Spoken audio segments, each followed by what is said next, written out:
Then. Hi everyone, welcome to this conversation about prosperity and Kundalini with Cynthia Sue Larson, my very favorite book writer.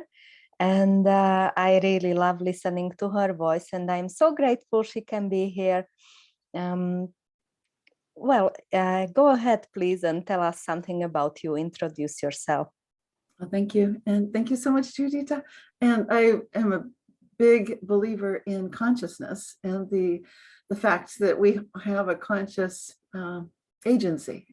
And so that's my experience. My primary experience is realizing that there's a phenomenon called born aware. So I feel like when I was a very young child, I was already aware of this. And there's a book about it by Diane Brandon. And I'm in the whoops, wrong planet chapter. Born Aware. Is that the name? Born Aware, yeah? Yes, yes. And so if anybody relates to that and feels like this did feel like a strange planet, and a lot of the healers that I know and the people who are mystics, I would count myself a mystic, an intuitive, an empath. A lot of us often feel that we remember a peaceful state of existence prior to living in these bodies on this planet. So if you remember that, then that sounds like born aware. And I'm just mentioning it because with the community that you work with, I think that's possible. Lots of people might relate to that. I also have a background in physics. I studied that and got a degree in physics from UC Berkeley because my family was very supportive of embracing this sort of a Western rational materialist analytical mindset that dominates the world that we currently live in.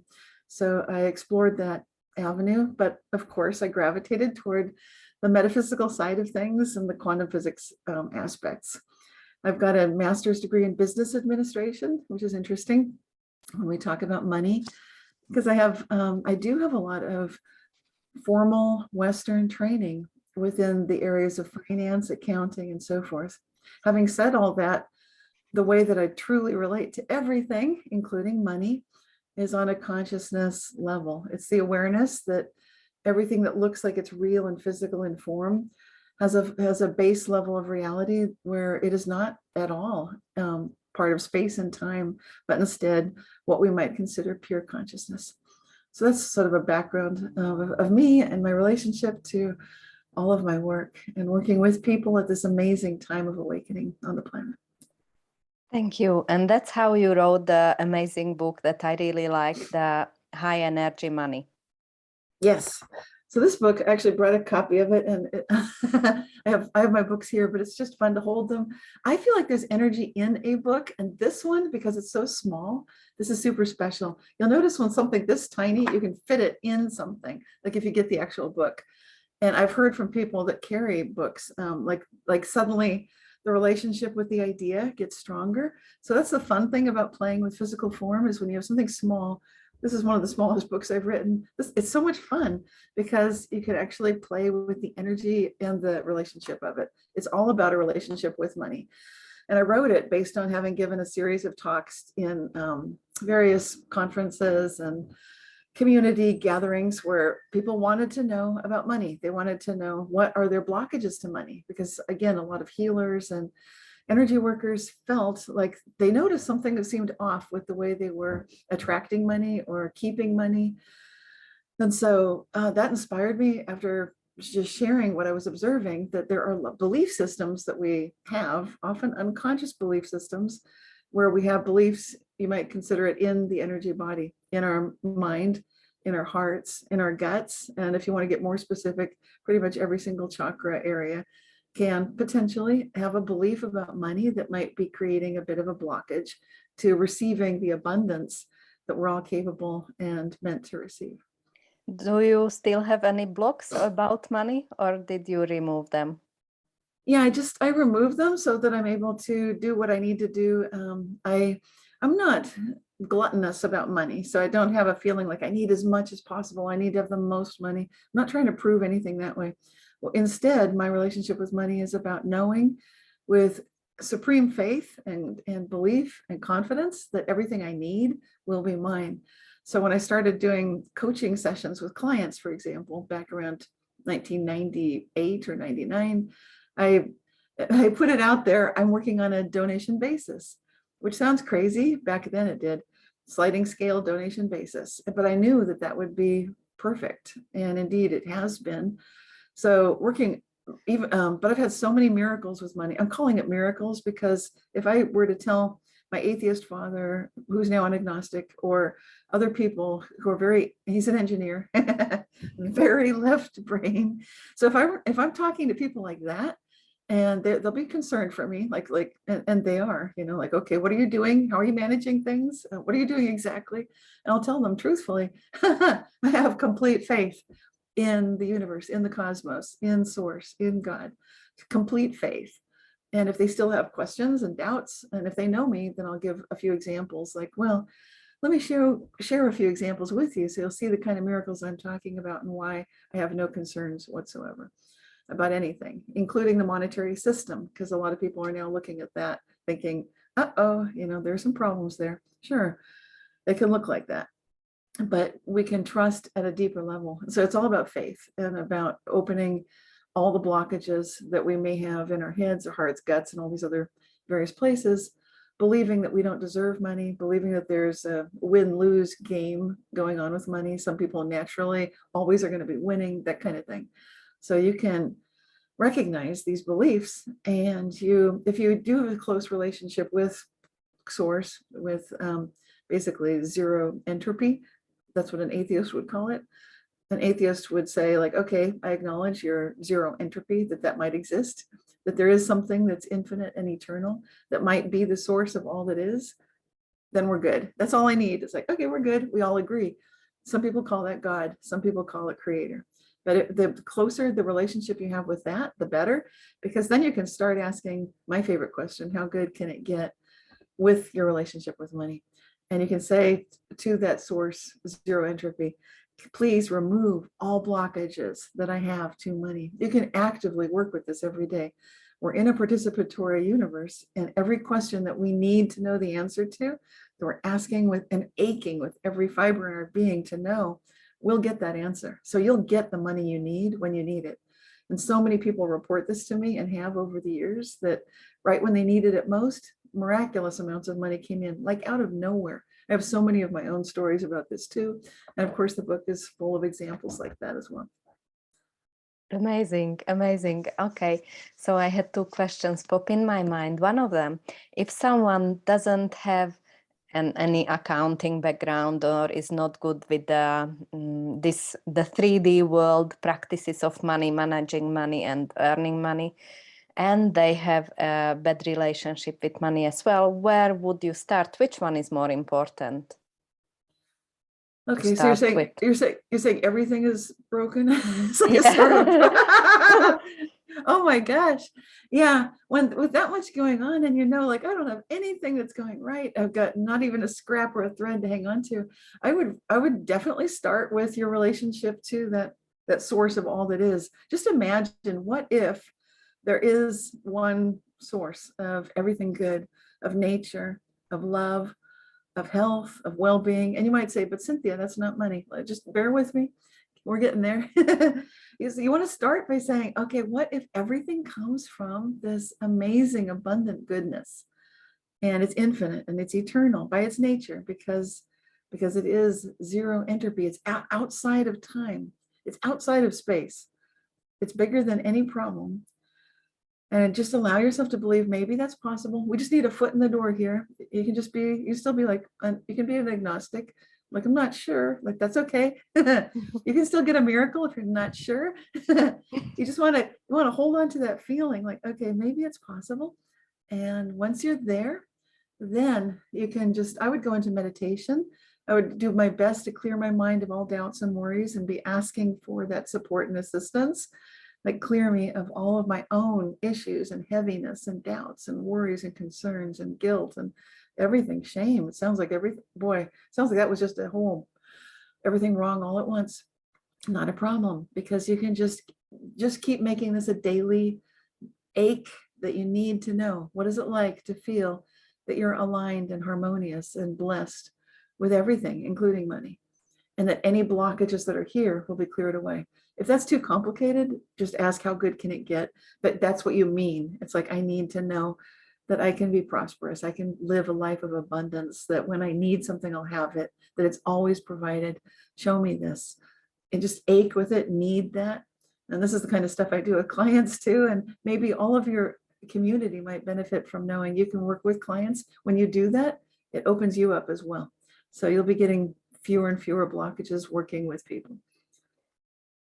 I found very, very useful for this theta healing. I practice theta healing, and many people from the community do. But then there are those who don't. I don't know if you know theta healing at all. It's the connection to source and working with the source, and I find it difficult to kind of teach them, or well, there is a whole course about it, so it's a journey to learn, right? I am not the one to teach it, but maybe in the future I will, because it's so important, the source connection. But maybe someone can connect just from listening to you. It's not difficult, right? It's our birthright. It's my strongest desire that every human on this planet can feel this. I feel, I ache with that need. Well, for me, how good can it get? That would be definitely part of it, that people can feel that connection. Even if they're not quite sure and a little bit skeptical, that's fine. Just keep an open mind. Yes, I think that it's possible. And people who are open to this, that's the first step, if you want to call it a step.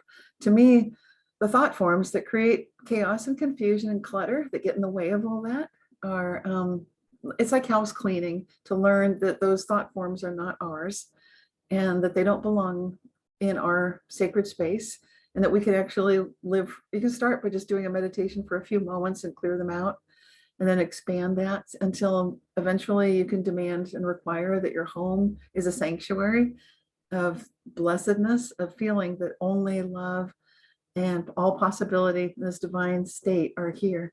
So it's possible to get into that kind of healing grace and miracle mindedness, if you want to call it that. You can make that part of your home eventually. So it's, if that feels appealing to people, and I hope it does, then that's all it takes, is it just to awaken that like idea, like that sounds interesting. And then to feel like that could really be wonderful in your heart, and feel like I could enjoy living like that. And then it's, you get ignition when you need it, when your whole gut, which has a neural center too. All these places have neural centers. You've got neurons in your brain, neurons in your heart, neurons in your gut.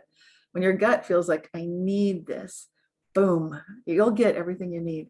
So that's kind of the ignition, and awakening that aching need, like, I think I need this. It's a process, because we don't get a lot of support for that, not in our advertisements, not when people, when no, this would wreck all of the, can you imagine? It would ruin all of the sales pitches.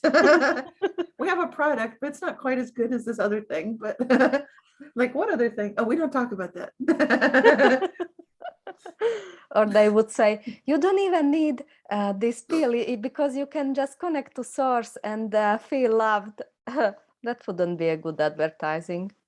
It would be terrible. Yeah, so that's why, if people are wondering, well, then why haven't we heard of this? There's a very good reason. It's you know, for the corporate interests, it's not profitable. So, however, you will hear about this in the spiritual traditions, and you know, they will speak of it. And then skeptics might say, but they make money from it. Okay, maybe, but you don't need to feel like you're invested in any of these. You can, this is a very individual, sacred thing that we're describing. It's a very sacred connection between each individual and cosmic divine source. And that's an infinite amount of access to everything, all goodness, all energy, all information, and we each have access to it equally. So that's a pretty amazing thing. And how does the Kundalini energy come into this? Yes, this is huge.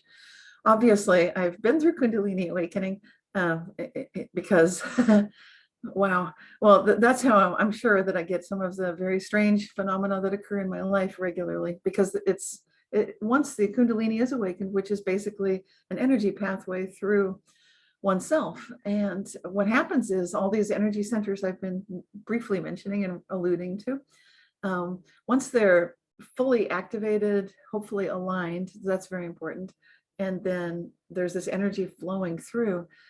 The sensation is not like anything I've ever experienced before or since, although, after Kundalini, then I get feelings of it. And I know people do things like Kundalini yoga to invite this experience possibly. And the experience is very intense, very individual. And for me, it made me question everything. I felt like maybe I was losing my mind. And eventually I embraced that feeling of everything falling apart on the inside, that my mental construct of reality was collapsing. And this happened for me in around 1994. I was 32 years old. It's before I started everything else. It gave me the push to remind myself of, remember, you're here for a reason. Time to start doing what you're here to do. And that was the huge message of my Kundalini. I'm just cutting to the chase. In the nitty gritty midst of it, it was incredible. I was, I was seeing all sorts of synchronicities. I was feeling all kinds of amazing psychokinetic things. For me, I would end. It required that I stayed grounded and calm no matter what.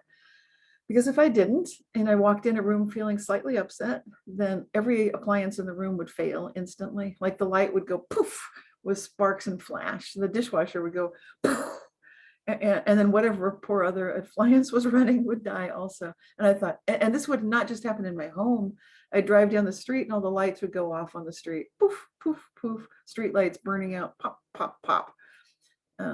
Just, so there were so many wake up calls to realize, okay, I need to stay mindful of myself, and I can't go around feeling upset, angry, agitated, nervous. I need to stay calm, relaxed, and centered no matter what's happening.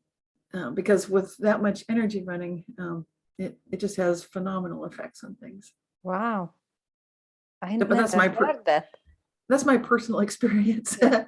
It may be unusual, but there are people that have some of these experiences too. And they'll tell you, yeah, that can happen. So how did the Kundalini come together with the prosperity? Okay.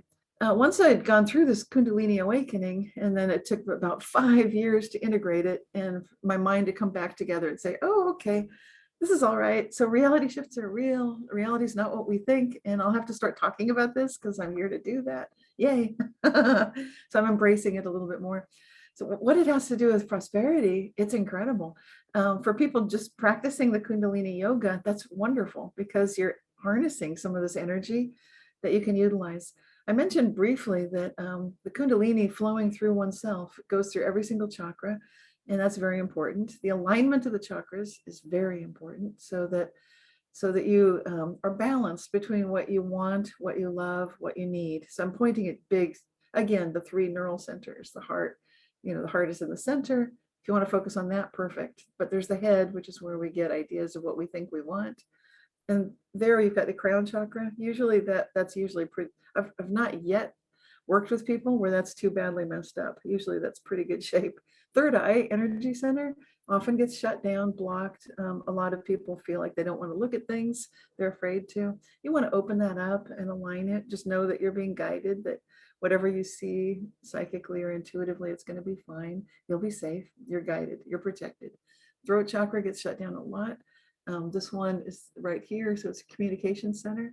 You want to align and open this one up when you're running Kundalini energy.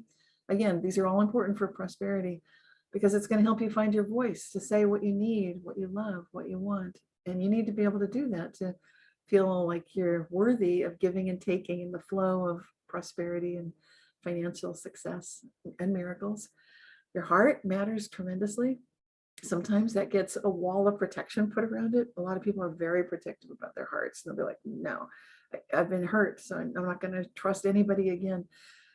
You want to open that up and trust that you've got protection again. So a lot of these are opening them back up and feeling like you're safe. You can love. It's going to be all right. You are protected at a higher level. And then just going down, then we start getting into some real interesting stuff. The lower chakras, oh boy, they have a lot to do with prosperity. And this is where you see most of the action. So you get into the solar plexus and personal identity, worthiness, that kind of thing. You need to feel worthy. Open that chakra up. You can breathe to these energy centers and do meditations to help open them up. And when you get down to your sacral or hara or dantian chakra, the ocean of ki is right below the navel. And this is the engine of the whole car, if you will. This is where, if you do yoga, martial arts, qigong, then you know this is where you work on building that yin yang balance of energy right there. And so you want to just clear this so that your creative sense and your sexuality and your creativity feel good, sacred, blessed, that you're perfect as you are. You deserve to be on the earth. We love you. And then going down to your root chakra. So it's just really aligning and balancing all of these and feeling like you're all as one, that you are one being with these 7 different primary chakras and energy centers and beliefs, that you're safe at the root chakra, that you're grounded, that you deserve to be here. So a lot of these feelings are so important, and they're going to give you clues as to where there might be an imbalance. So listening to yourself, listening to those feelings, like how are you feeling? Where's the tension? Where's the tightness? Breathe to it, open it, listen to it. Be your own best friend and hear whatever the belief might be, listen to it like you're listening to a little child saying, but nobody likes me. And that's one of your chakras. And you say like, I like you, I'm with you, I hear you. And it might make you feel sad or like crying, but you can release it and know that you're all here, that you all these parts of you and all these subconscious parts, that you're your own best friend, you're listening and you're there to help clear this and be there for yourself. Then it's safe to run that massive energy I've been describing. The reason you don't want to run too much energy until you've done some alignment and clearing, well, to me, it's obvious, because what happens is it's like a fast forward. It's kind of like, it's like if you don't have the wheels properly attached to the car, and then you just say like, let's put rocket fuel in. Now let's just hit the freeway at 120, 130 miles an hour. That's very dangerous. You really want everything sorted out before you run that kind of massive boom power through the whole system. And so you want to do that gently with love, and holding and caressing and listening and opening each of these possible blockage areas, listening to them. And I like to suggest flip whatever the belief might be that might be a blockage. Okay. So and you know, yeah. There's actually examples of that in High Energy Money. You know, it just shows, I'm not flipping right to it, but there's some sections where it encourages writing down, oh, you're there. So it's discovering money issues, and it breaks them down into the head, heart, and gut sections, basically. So you've got your head issues, envisioning prosperity issues, and then feeling good about money would be the heart, and then working effectively with it, and there's your gut. So it's just sharing some of the possible challenges in a self-assessment survey, and then you can practice flipping them around, those beliefs that might feel like that's just the way the world is. Maybe not. I would recommend question every belief. Is that how you undo the beliefs, that technique you use, right? I've used a lot of techniques. I use that one. I also personally like to go into nothingness meditation, where I question everything. So there's no belief at all. So it's kind of like hanging out in the nothingness. It's a weird one, but if you want to start, you can just think of it as cloud busting. Like you're imagining, like you just close your eyes and you're meditating and imagine and noticing your thoughts. You just pay attention, like, oh, there goes a thought. And then as you notice it, just think it's like a cloud, but I'm going to keep my sky clear. I'm just going to clear all my thoughts, right? Just for this meditation, and just practice clearing it. I'm not going to think that thought right now. And so it's a practice of, it starts here. It starts in the nothingness, clearing the thoughts meditation. It's a good entryway into it. And the more you do it, the simpler and better at it it is. It just feels like you can do this anytime, anywhere. And it's extremely powerful, because sometimes people are trying to push you into a position. They're trying to, push, they're trying to sell something, or they're trying to get you to do something. And you can say, and you can just tell yourself, just in this moment, I need to have clear thinking. So I'm just going to clear all my thoughts and go to just a complete clarity. It is clear, because then there's no thought there. And then I like to do this in a kind of a 2-step. I clear my thoughts. And then I just ask my highest level of self, what do I really need to know right now to show me the most important thing? how good can it get in terms of what I really need to focus on? And that will invite, once you do this as a practice, you can start getting some really clear, targeted advice for you in that moment. But I personally love to hang out in nothingness with no beliefs at all. It's a very powerful place, but it sounds crazy. It sounds like, what? But that's the ultimate, because then that's really how good it can get. Then you're not limited at all. And so to me, that's what's fun about that. And it's also safe. It's because no one can really follow you into that. So if you feel like a lot of people who are light workers and healers feel persecuted somehow, they may have feelings like, but I had past lives, they were hunting me and they didn't like me. But if you go into this clearing the thought and into the nothingness, then you're making friends with the source of all that is. You already are friends. It's like you're friends with God, you're friends with the Creator. So you're hanging out there and just resting, and you can start learning that this can be the ultimate level of peace and prosperity. And then when you come back into your daily feeling of, okay, now I'm back to my daily life in my regular body, but you got this beautiful rest in this perfect sense of complete freedom from whatever you thought the burdens, whatever you thought the problems were, they're gone. Because when you're hanging out in that nothingness, they don't exist. And the practice of doing this is extremely powerful, because it's just as powerful what you're not focusing on as what you are. And when you give yourself those times not to be focusing on all those issues, believe me, a lot of them can absolutely disappear. Oh, I can sense the power of doing this. Yes, it's very powerful. It may sound kind of weird to a lot of people, but if they're doing theta healing, I think you guys are going to get this. So it's for you. We like to hang out with God. Yeah, other people will be like, wait, what are you talking about? And like lost you there. But if you're already doing that, you're in. You got it. Cool. I will just flip through my questions. Anything that comes to your mind that you want to share with us? Oh, I love you so much. I feel like that's what's coming through. It doesn't make logical sense, but I'm feeling it. I just feel so much love for you, for the community, for what you're doing. So thank you for everything you're doing, for helping people and helping them understand this connection. It's, I think, the most important thing that could be happening on the planet right now. Thank you. Actually, your book inspired me to create this community, because you said that it's important to at least like few times a day to meditate and course correct on prosperity. That's what you want to tap into that. So I set up a group and we meet once a week normally, and we meditate together on prosperity. This is so abundance. wonderful. Yeah, and you're right. This is something people can be doing in their groups when they feel like they don't know what to do. So you're setting the way and showing how to do this. I love it. This is so beautiful. Thank you. Yes. So your book created so much change in the world, right? In people's lives. I wish I would write a book sometimes in the future, but maybe I will. I will just check what other questions I have. So if someone has a negative prosperity self-image, how to improve that? Right.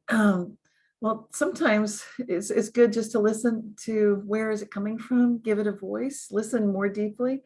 Sometimes our first impression is, oh, that feels unpleasant, and I don't want to look at that. But trust that you can be your own best friend, that there's a level of yourself that can be operating at a higher level, that there's a part of you that can hear that concern and breathe into it and relax into it, accept it, and feel like, where is this coming from? Listen deeply. And you might start noticing that this isn't really what you might know as you. So you might have thought this was you, but when you look at it more deeply and realize, wait, this is something I heard. This is something I heard that was it was like a thought form, so blowing around in the family. Like I could feel it in my childhood home. I could feel it on TV, at school, wherever you go in the neighborhood with other family members. And then you realize this thought form is not necessary for me. It's not really me. So it's really, this is the beginning, is to start by listening deeply, to yourself, loving yourself more deeply in those places, recognizing what if whatever that belief is reversed, is just flipped around. So feeling unworthy, feeling like things will never work out, like there's a curse or whatever. What if there's a blessing? What if you have received an ultimate blessing and all you needed to do was take a look at this so-called curse? And then the curse is lifted, and then you are there to become a bright light and a beacon for all to follow, because this is the time of the Great Awakening. So it's kind of seeing yourself like you're in a fairy tale and you're playing this amazing central role. And the very thing that seems like it's been holding you back is about to become your greatest strength. What if there's a gift here? And feeling like, how good can it get when I find it? When I step up to it, when I become more and more my higher self?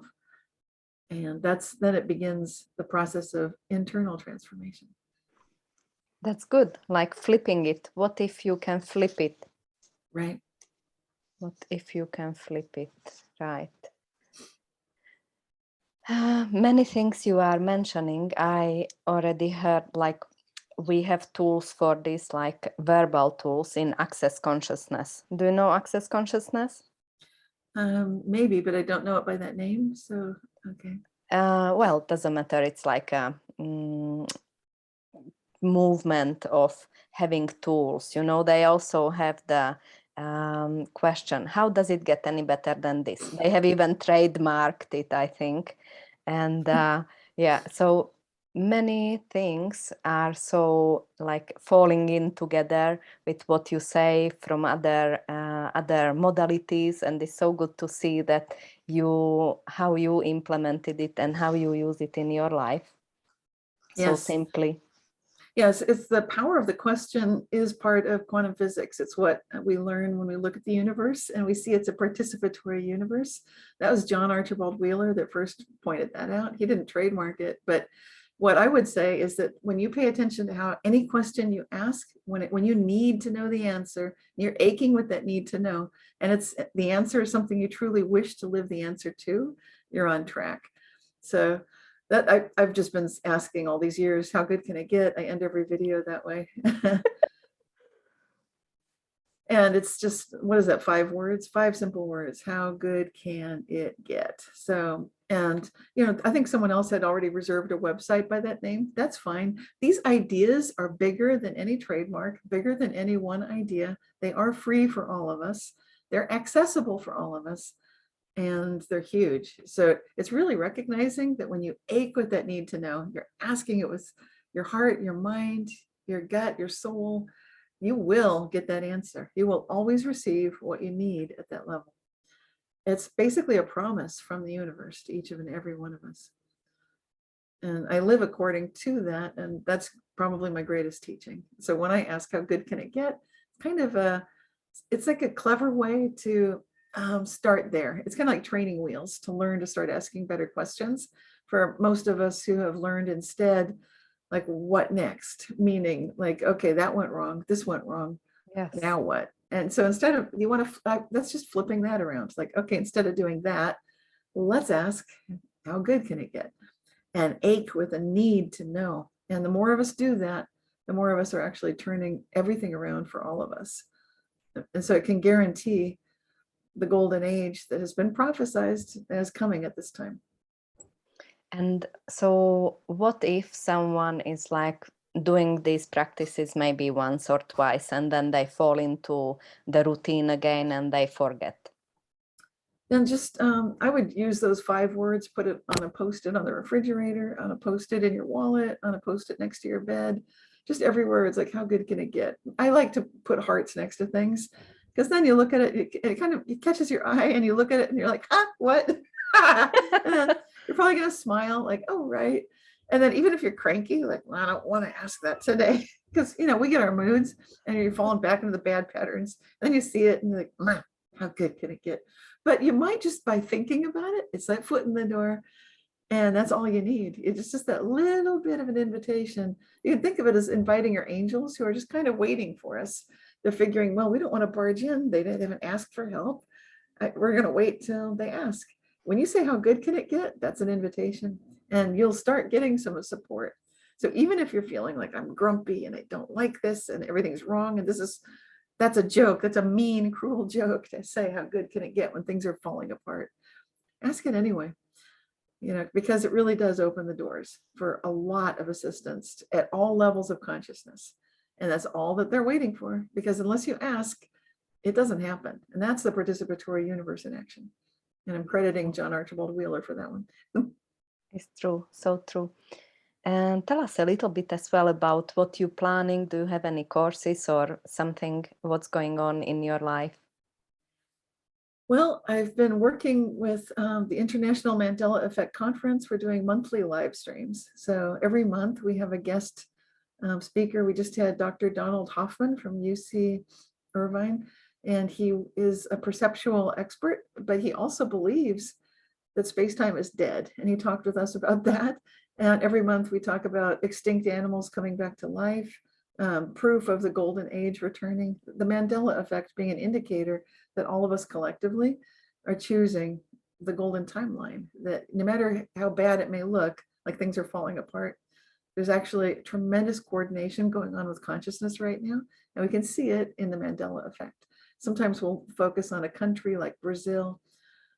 This month in June, we'll be talking with Rory Duff, who is what does he call it? I can't think of the name of it right now, but it's like a geobiologist, I believe. So he's looking at the energy lines and how this is a time that has been predicted on many different levels by many different peoples for thousands of years. Now we're in it. And so he leads groups of people to use dowsing skills to determine where energy lines are. And he investigates the true meaning of, for example, the Holy Grail, that it lies within each of us, very much like what we're talking about with the Kundalini energy, and how this ties in with the earth energies, how they're awakening and how we are part of that. So we'll be talking with him at the end of this month. And it's a live stream on YouTube. Everyone's welcome to come, join in the chat, ask questions, and participate. So that's the big thing I'm doing. I also have a podcast, Living the Quantum Dream, talking with a variety of people, and everything from scientists to near-death experiencers. So it's quite a wonderful show on Dream Vision 7 radio network. And then I've got my monthly newsletter, Reality Shifters, which people can receive free. And you just go to realityshifters.com to sign up. And I'm doing tons of interviews all the time. Eventually, I will have a book about the Mandela effect and its society, but it wants me to wait because there's so much going on right now. It's kind of interesting. The book itself is kind of like, wait, like, okay. So I'm waiting and things are changing. And it's very interesting to see all of this going on. But that'll be fun when that does come out. That's so good. I mean, I would love to join the YouTube sometime, because it's so good to fill my mind with the positive outlook for the future and hear from people like, yeah, it is actually changing to the better. Yeah. Yeah, we start each show that way. Just here's some extinct animals that have come back. And it just gives you this rush of positive energy. And it's been predicted that this would happen. So we're tracking it as it occurs, and as well as golden animals, rainbow animals, plants too. We don't leave plants out. They're part of our family too. Awesome. Awesome. So you actually don't have any fears or okay, I wanted to ask, like, if someone is fearful about the prices going up and blah, blah, blah, how can they deal with it? Personally, I'm bringing that question, how good can it get, into the biggest problems of our times. And that includes, I don't know if I can say all the words, but people know what the problems are. Some of them are taboo. If you say the word, it shuts channels down these days. So, okay, I won't say any words, but we know what we're talking about. Just think of whatever the big boogeymen are. And there are lots of them. It's everything from health to finance to the environment, all of them. I mean, all of them. And I'm asking, how good can it get? And I'm bringing that with an ache and a need to know. And there's a fearlessness and there's an ultimate rebelliousness. And it's like the ultimate rebel to ask questions like that and be such an optimist in the face of such appearing chaos and destruction. But we can all do that and we can benefit, and physics is behind us. There's tremendous evidence. If you read my books, then you'll see it, like, oh, this can happen. This can work for us. We can lead the way into this golden age. And that is what we're doing. Yes. Yes. Amazing. Thank you for saying that. Thank you. And probably like we can end it here. Anything else you want to add? Oh, just keep asking my favorite question, how good can it get? But if you want your own, just any questions you want to live the answers to, go ahead and be fearless and ask them. Thank you so much. Thank you.